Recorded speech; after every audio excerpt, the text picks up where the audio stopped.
Time for another St. Patty's Day recipe. This one is for a Guinness Poutine. Yes, please. In a pan, I need 3 tablespoons of butter. I've chopped up a small sweet onion that I'm going to add to that butter.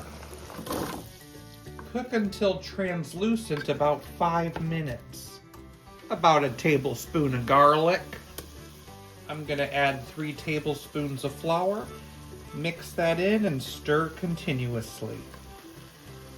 After 1 minute, I'm going to add about 11 ounces of Guinness draft.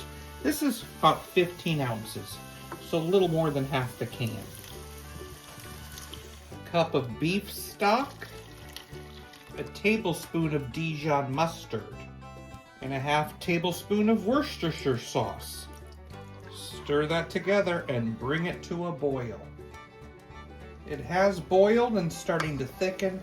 I'm going to allow it to simmer for a couple minutes. I can smell that yummy Guinness. I'm going to add a little black pepper to taste.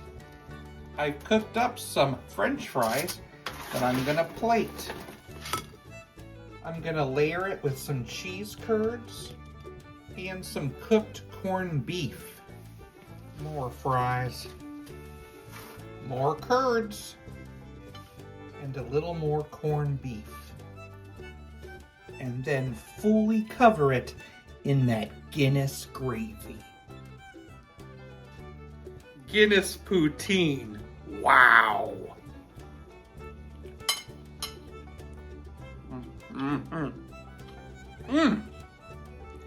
The Guinness gravy is out of sight.